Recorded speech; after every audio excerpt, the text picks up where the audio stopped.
Hello and welcome to another edition of Around the Coin. My name is Faisal Khan. I'm your co-host today.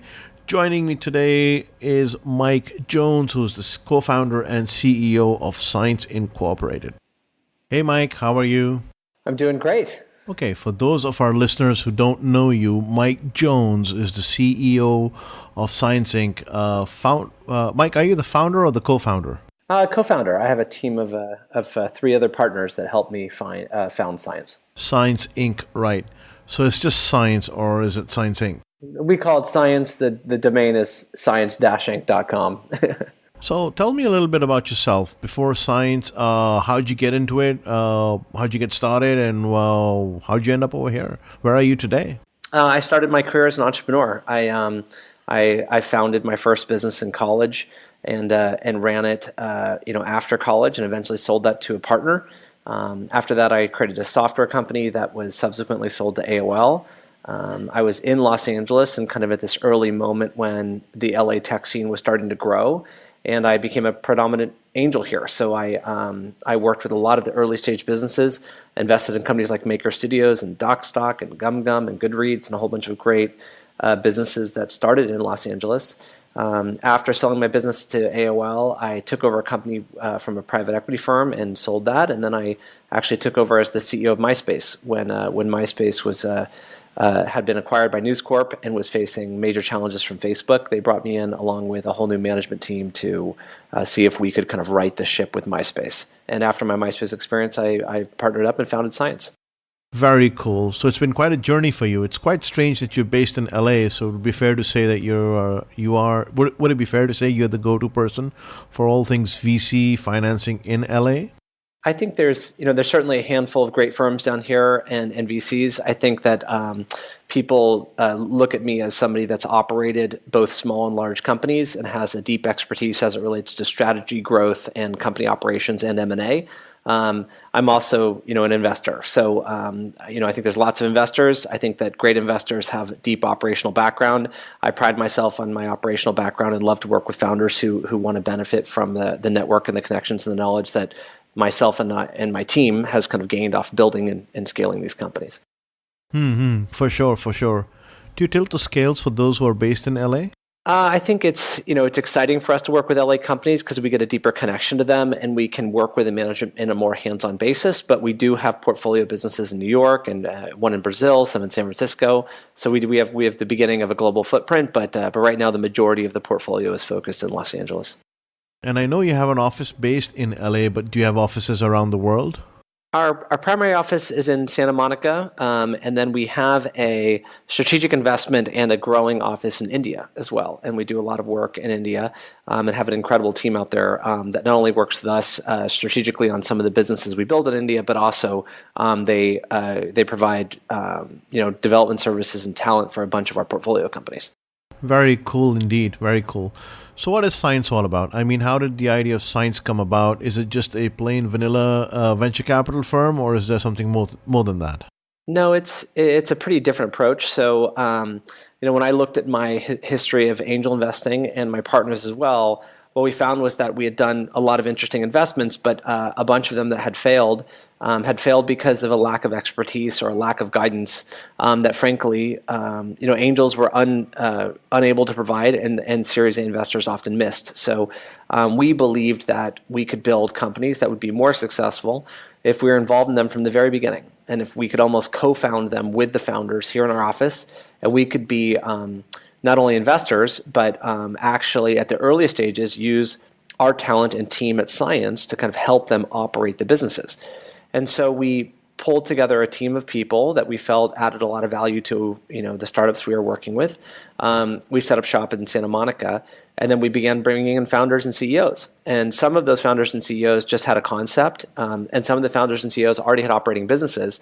But as we built this community, they all started working together and they started working with our team. And we took this as a very long approach, not a 6 to 12 week, let's give you some advice perspective, but let's commit to you for a long period of time. Let's join your board. Let's Let's work with you on all your financing rounds and strategy, and let's see if we can bring you to the finish line. So we took a long commitment approach. We take a kind of large equity position on the cap table at the formation stage, and then we also invest alongside other investors on preferably all the rounds. Are you always looking around, or do you sort of go the route where you only make 4 or 5 investments a year and then there's a cool-off period? So we're always looking around, and we also assume that almost half of the companies that come to kind of incubate within the Science walls will actually never even make it to a first round. So the way that our investment thesis starts is we look at a sector. So originally we looked at direct-to-consumer commerce. And in looking at direct-to-consumer commerce, we found 12 different founding teams that we were excited about doing things with. About 6 of them at the end of the year were really functioning as solid, tight teams, and we began investing deeper into those and joined their boards, et cetera, and helped them connect with Silicon Valley investors. And then a handful of them actually went off to have great transactions in the end. So we take a sector-oriented approach. Then we staff up with strategic talent around the sector, and then we stay heavily involved with the founders and startups, and hopefully we end up building big winning companies. And your direct-to-consumer approach, you have a pretty good example right there. You want to talk about that?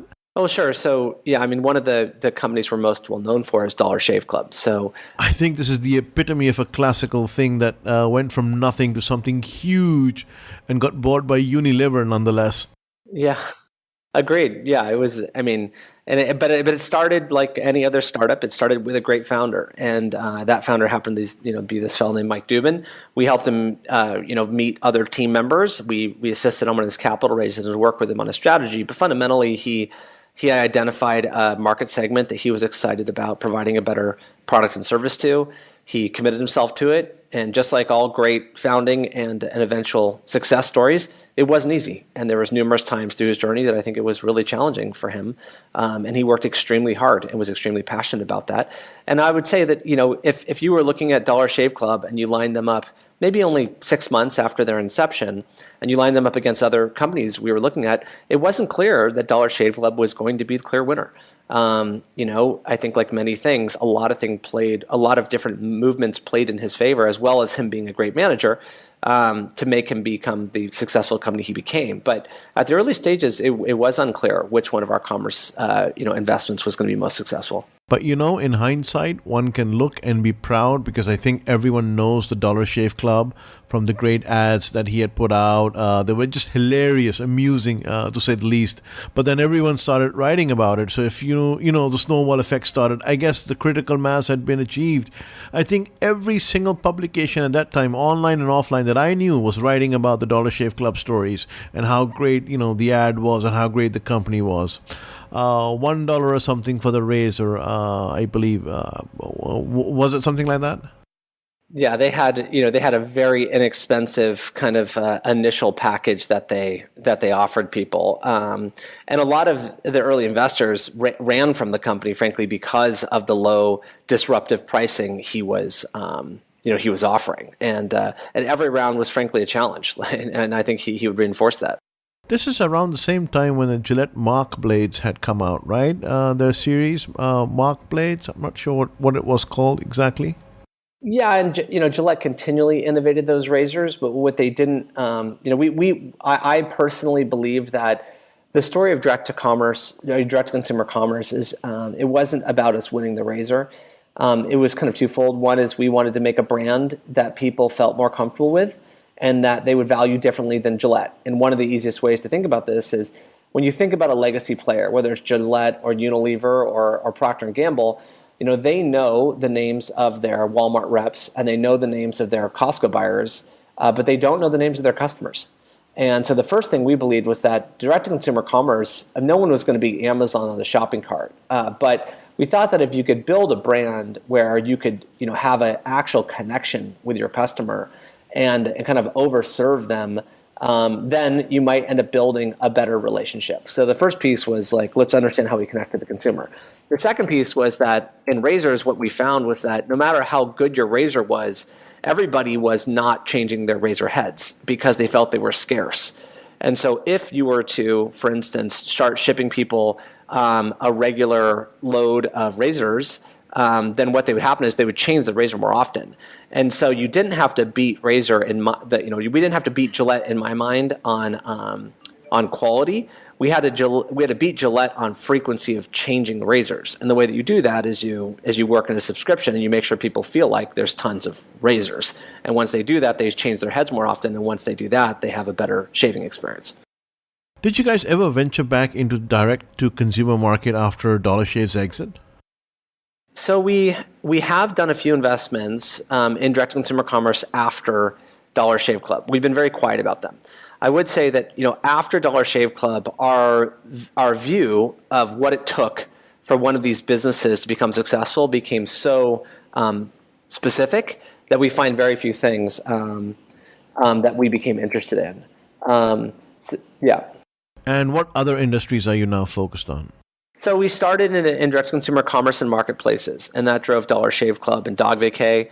We focused at one point on influencer markets, and that built HelloSociety and Famebit, both of which were acquired last year. So Famebit was acquired by Google, and HelloSociety was acquired by the New York Times.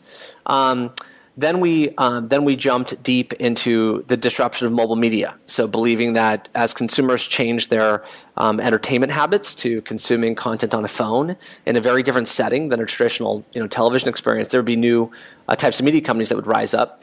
And we made a substantial amount of investments there, including one called Mammoth Media that has two kind of top apps in the App Store in this entertainment category. And then we have a growing portfolio of companies right now in mobile media. And then after taking about a 4-year hiatus, in the last 6 months, we got very deep in the crypto world, looking at disruptive companies through blockchain, understanding the kind of changing nature of venture capital relative to ICOs, understanding how to work with investors on wanting crypto exposure. And we built even an active trading desk that works across a variety of different tokenized products and understanding how that market moves. So, Mike, before I ask you about the ICO world, which I know you're very keen to talk about, I was very curious about your website. Rather than saying that we have done investments in 400 companies with so many billions raised, etc., it is a really cool thing that you have on your website. 7 million e-commerce packages shipped, 65 million hours of marketplaces services provided, and over 1 billion mobile sessions. So these are predominantly your verticals that you are defining. Is that correct? Would that be a correct assumption? Yeah, I mean, I think when we go deep in these verticals, we want to look for health, right? And a lot of investors can talk about big portfolios of investments. But at the end of the day, what I'm curious about is, are customers using the products that our companies are making? And then subsequently, are our investments getting acquired, and are thus our investors actually seeing a benefit from our investing activity, right? And so there's a ton of great VC firms with beautiful portfolios that don't have exits. I value exits because my investors give me money to grow companies and sell those companies. And so I look at consumer traction, and then I look at the way that we return value to our investors. Are you only a U.S.-concentric investment company? Not necessarily. I think we're very sector specific. If we find companies that match our sector in other places, like for instance a company called Zen in Brazil, we will work with them for sure. So no, we're not necessarily U.S. centric. So let's talk about the ICO. For many, I guess it's the next thing, right? It's the next internet, just like the next internet. It's the next investment craze. I don't know what nomenclature to use. I don't even know if it's a pipe or a bona fide investment. There certainly seems to be a lot of money going in there. And from what my understanding is, the ICO, which is the initial coin offering, have made more money investments, raised more money than VCs in the past couple of quarters. Is that correct? I believe, and I don't have the final figures, but in the last few quarters, or last 2 quarters, I think we've seen on early stage investing a substantial amount of early stage investing dollars going to startups through ICOs versus through traditional angel rounds. And that may be because, honestly, a lot of the ICOs right now are just extremely large. So what used to be a $2 million angel round suddenly looks like a $12 million ICO. Easy. Right? And so the rounds are different. Obviously, the foundation of the rounds are also different. But certainly right now, you can't ignore the fact that there's a lot of startups, including startups that we are currently incubating, that are actively considering a ICO versus a traditional equity event. And that's a big difference because 6 to 9 months ago, they really didn't have that option. So give me an example of what sort of an ICO Science is looking at, because I understand you're going to be doing that, right? Launching an ICO? Right. So we're in the path of our ICO, and our position was we want to incubate companies on the blockchain, and we want to... Okay, so stop right here. What does that mean, incubate companies in the blockchain? Can you explain that? Well, similar to our original thesis of diving into commerce and building a portfolio of best-of-breed commerce businesses or direct-to-consumer businesses, and then mobile, we believe that blockchain technology will have an impact in a bunch of different sectors. It could be messaging and communications. It certainly could be gaming. It could be fintech. There's a bunch of areas where this new platform, i.e. blockchain, could have a lot of impact. Similar to when the rise of the mobile, the smartphone happened, it had a massive impact, and you could focus on just smartphone investing, and you would have done extremely well, right? So we believe the blockchain and the technology behind the blockchain, although not applicable to everything, it will have some incredible impact into a series of different industries. And we want to work with companies that want to use the blockchain and build highly disruptive businesses. So we decided to make that a focus of ours. And will this be restricted to the blockchain only, or will it go to other distributed ledger technologies? Let's say maybe closed loop technologies, DLTs, or Ethereum, what have you? Well, yeah. I mean, when I think of blockchain technology, I'm thinking about distributed ledger. It could be private. It could be public. It could be based on Ethereum or EOS or Polkadot or a variety of these different platforms. So I'm less concerned about the protocol that people are using to actually build it. I'm more interested in the use of it and whether it's logical, whether it provides a bunch of consumer or business benefit, and whether it can get to scale, and whether it can be that equity can have value in the long run. So what's your ICO? How big is it? So, we announced our ICO, believing that if we're going to build companies on the blockchain, it's only logical that we actually raise the capital through an ICO. In doing so, we decided to, get as close to any guidance from the SEC as we possibly could. So we followed SEC guidance on the crowdfund. We're doing it, it's a restricted offering. We're treating it as a crowdfunded security. And that's a really important differentiation because it means that our product is different. And we think it's in compliance with SEC guidelines, which we all have to just note. And in doing so, we believe we're going to raise hopefully $50 million. It could be substantially more. We're just finishing our kind of official offering memorandum that will go, I think, out sometime next week. And that will further disclose the actual size of the ICO and the way the tokenization works, et cetera, and give more information to investors that want to participate. Recently I was speaking to Kathleen Brightman, who, she's one of the co-founders of Tezos, and she opted for Switzerland as the base of her company for the raise. And I think she did a mammoth raise, I think something like $250 million with the current price of Ethereum. I think it's in excess of maybe $300, even $400 million. Why don't you go for something like that? An arrangement in Switzerland where you have more protection, more investors who are, for lack of a better word, just coming to the ICO space for speculative purposes. Doesn't the US restrict you in many ways? Well, so, the first thing to note is many venture funds, including our traditional venture fund, we do work through offshore entities. That's a fairly normal practice. But one thing that you also have to be aware of is that if you're a US citizen, and even if you're operating a foreign entity, and even if in that if in being a U.S. citizen and operating that foreign entity, you potentially breach SEC rules, the fact that that entity is foreign really may not necessarily protect you, right? So just by saying the company's abroad, if the company's operating in the U.S., you may still have to be concerned about SEC compliance. But I'm not a professional SEC lawyer, but I definitely know that being a U.S. citizen, I have to think more than just how do we offshore it, right? The second piece is, in doing stuff that fits the SEC crowdfund guidelines, it certainly doesn't restrict international investors from participating in an ICO. It just means that we're going to take a very serious look at basically KYC and knowing who these customers are that are investing, which is fine. And then we may have to limit the number of U.S. investors involved because that's a dictation from the U.S. government. And then on size, generally, if you look at the history of venture, there's not a great correlation between overfunded startups and success. Like sometimes you find actually an inverse correlation in that the larger amount of money raised early on, actually the less successful the company becomes. It's not direct, it's not always, but I don't think that you need for a company that may do a $20 million A, raising a $200 million ICO, it's just a lot of capital. They may not necessarily need it, and honestly, it may change their decisions, and it's possible it changes it in a negative light. In my mind, an initial incubation fund can probably sustain between $50 and $100 million. Our original vehicle at Science, that Dollar Shave Club and these variety of companies was a $40 million vehicle.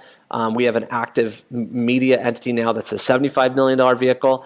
I didn't think just jumping up to a $200 million vehicle made a lot of sense. So we took a more conservative approach, and my goal obviously is to provide a ton of value to token holders, just as we provide a lot of value to our investors. And I want to make sure we can do that. And sometimes having too much capital actually prohibits that. So getting a token, if I were to invest, and I don't know, your token would be based on Ethereum or Bitcoin, and you get so many X tokens.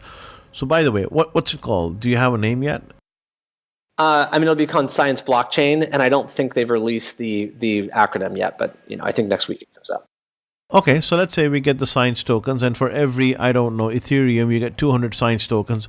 What is it that you're looking at? Are you looking at me holding on to those tokens and then hopefully getting a rate of return better than the stock market? Is that the end goal? Right. Well, it's in a certain sense, but I think there's a dynamic to this token that makes it really interesting. So right now, if you're an investor in a venture fund and that venture fund does 20 deals, as an investor, you don't have control over whether that venture fund does or doesn't hold on to those 20 deals, right? You just are a single investor in a venture fund and you get a list of things they own, but you have no control. The way that our token is going to work is if we invest or incubate a portfolio of companies, and they themselves also are tokenized, it means that you as the Science blockchain token holder will actually have access to the tokens of the companies we invest in. And that means that you can independently decide whether you do or don't want to hold on to that value. And so we think the design of this token actually is much more innovative than the traditional incubator or investment fund because it gives a lot more power in the hands of the investors to decide whether they do or don't want to hold on to the sub-portfolio entities. Oh, so you're saying I get to choose what goes in my basket or not? Well, you can choose what you're going to hold in your basket. So, we're obviously managing the basket, and we're going to hopefully build up a whole bunch of value in tokens that we will then distribute. That's obviously the goal. And then you can decide what you want to do with those things that are in your basket. And what about voting rights? Is that something you're going to be open about? Are you going to allow it? All the DLTs are now about smart contracts and voting rights. So that's one of those things. What's your take on that? Well, so, from our view as an incubator, we typically end up in this scenario. I imagine we will end up with two things. We will end up with a portfolio of equity, right, that we will manage as traditional investors. We hopefully will also end up with a portfolio of tokens from the companies that we also maintain equity in. And the design of the system is that if that equity becomes valuable and we sell that equity, we will distribute those proceeds out to our token holders in some fashion. And then if their tokens become valuable, obviously the tokens will already be distributed out to the Science token holders.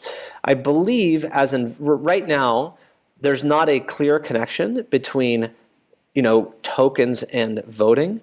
Not because of us, just because, honestly, people just haven't quite done that yet through smart contracts, or if they've done it, it hasn't worked well. I would imagine off of equity that we sit on inside of our investment portfolio, we will manage it, similarly to the way that we've managed equity in the past. One of the things that I see, and I've been wanting to talk about, is that there's been a lot of talk about these, tokens, and the way to buy these tokens is either the route of Bitcoin or Ethereum. But once these, successful ICOs have been done, and the period from when you can't sell those tokens has passed by, a lot of these tokens will come on the market. Will you see a lot of sell-side pressure on Ethereum because these tokens are coming out, and sell-side pressure on Ethereum and Bitcoin because people are trying to cash out on your tokens? Oh, you mean we're probably not big enough to drive that as the size of a raise, but you're saying, like, for instance, if there was a $1 billion ICO, do we think that will push downward pressure on Bitcoin or Ethereum? Yes. I mean, it's a really big question. We think a lot about that, of what does a success through ICO mean. One thing that you note is that when we talk to individuals that are participating in all these ICOs, not related to the Science ICO, right? But when all these ICOs, one thing that's happening is that investors are setting up accounts in the U.S. and using U.S. fiat to buy Bitcoin or to buy Ethereum in order to participate in ICOs. So one thing the ICOs are doing is, I believe, they're expanding the crypto community to individuals that weren't previously investors in Bitcoin and now are becoming investors or buyers of Bitcoin or Ethereum in order to participate in ICOs. So that's one thing that's definitely happening, right? Which is a huge plus, by the way, no doubt about that. That's correct. Exactly right. The second thing that's happening is, if somebody runs an ICO and they take in $1 billion worth of Ethereum, the bigger question is, A, does it spike a purchasing of Ethereum before the ICO that would impact the price? And the second question is, when the Ethereum transfers from a bunch of individuals into an entity that now is sitting on a large portion of Ethereum, are they sellers or not, right? I believe the downward pressure that could happen through a mass volume of ICOs would be more driven through the companies after their ICO deciding to sell the Ethereum or sell the Bitcoin. Because if everyone is doing, let's say, 15 or 50 million, well, let's say $50 million ICO, then there are 100 companies doing it. What are we looking at? $5 billion? And when these tokens are somehow converted back to Ethereum, even a portion of them for sell sites, because they need the money for whatever reason, that would definitely have a sell side pressure to it. But you're right, there is a buy side pressure to it also. I didn't think of that very clearly. That's right. And we definitely have seen two things happen that are fairly fascinating. One is, we've seen the Ethereum network have a challenge when big ICOs happen because they choke up the network. That's one thing we've seen. The other thing we've seen is certain companies that have raised a substantial amount of crypto for an ICO have dumped, and people have tracked it. And I think that in the past that has caused issues, right? But at the end of the day, you have to realize that if there's a company that has real costs and they do an ICO in order to fund some component of that growth of company, they're going to have to pay people at some amount in some fiat. Right, they're going to they may be able to buy a bunch of stuff through Overstock, but these individuals are probably still going to need some cash to pay rent and and buy groceries.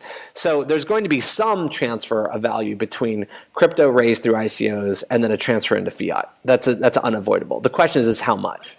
I think that's a given, and the question is how much. Yeah, right, sure. What about the threat? Now that the ICO is, let's say, quote unquote, relatively easy thing to do, does that put pressure or make the traditional VC funding exercise vulnerable? I don't know. One thing is, ICOs don't feel that easy to do, to be honest. Although they of course not. I mean, I'm talking from the outside. Yeah, from the outside it looks really easy, and it's funny. Like we've done. My partner Peter, who handles most, if not all, of our fundraisers. I think he's raised something like $400 million in the last 6 years from very traditional Silicon Valley VCs. There's certainly certain fundraisers that are really fast and easy, and there's certain ones that aren't. And I would imagine the same is somewhat said for ICOs. One question comes with, well, why, if somebody could raise capital with a non-dilutive, if they could raise non-dilutive capital and not give up equity, why would they do that versus an ICO where they can have a token sale, right? That's a logical question. But with that said, not all ICOs are going to complete their raises or their sales. Not all companies should ICO. The SEC is still muddy on certain companies and the way they're treating their ICOs. So that's another big question. The legal cost around an ICO is substantial, way greater than doing a traditional equity round. I think that I would much rather right now see companies with already existing balance sheets and preferably functional businesses moving into the ICO market versus just pure startups. Just personally, I think it's going to create a greater stability, because the problem, as you can imagine, is if we have 1,000 companies that are all startups that ICO, and they collectively raise billions of dollars through this ICOing. Just knowing what we all know about startups, they're not all going to survive.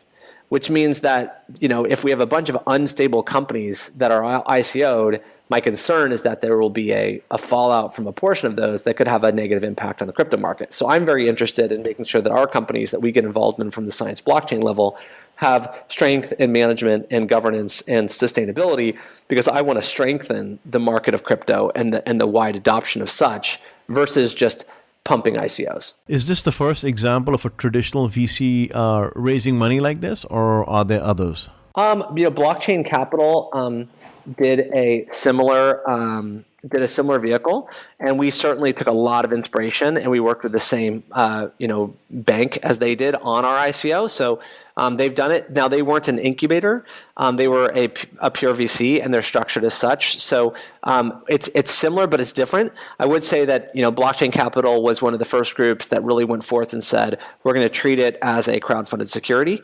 And we're going to follow guidance from the SEC, and they kind of carved the path for people like us to do it. So we give them a lot of credit. Are you putting a fixed number of token sale up for sale, or can it be higher? I mean, can it be oversubscribed, more than the 50 million that you are trying to raise? That's a good question. I think relative to the SEC, that'll be covered in our offering memorandum, and I can't actually comment on that yet. Mike, it's been wonderful. Anything you want to say, because we have about 18,000+ listeners who listen to this show every week. How can they get in touch with you if they want to, or if they have a company that would like to showcase and do investments with you? What's a good way to reach out? Yeah, well, listen, I think we're very approachable. So you can go to science-inc.com and click on the Science Blockchain, and you can certainly sign up for updates on our ICO, and we're happy to talk to people. If you're a U.S. investor and you want to really connect with us, please fill out our contact form and talk to us, because being that we have a restricted amount of spots in the U.S., we're spending a lot of time talking to large U.S. investors that want a crypto exposure. And then on companies, we're really available. I mean, we check our inboxes all the time. We check our contact forms all the time. We're accessible via social. We want to see great disruptive concepts, from the blockchain world, for the blockchain world. So we're meeting with probably 3 or 4 different companies a day, and we probably get 5 or 6 pitches sent in a day. So we're excited about talking to people. So 100%. And I'd also say broadly, if you're interested in the crypto world, it's important to note that it's certainly exciting, but it's filled with a lot of risk. There's a ton of volatility, and it's not obvious, and it also doesn't typically follow a lot of the same rules as traditional investing. So to pair up with somebody that's that can kind of Sherpa you through this process if you decide you want to get involved, and start learning it. But we think it's a world worth learning. And when do you open it up? I understand it's a closed process, right? Does it open for the general public as well? Our ICO will have a crowdfund, and so you will be able to participate, but there will be a limited amount of spots for U.S. investors, and the information is all public as well. So I think if you go to science.tokenhub.com, you will see the basics that are there, and I think every week for the next 3 or 4 weeks there'll be subsequent information, basically released through that system as well. Well, Mike, I hope you raise $1 billion and then some. Nah, I don't need that. I think we'll do something simpler.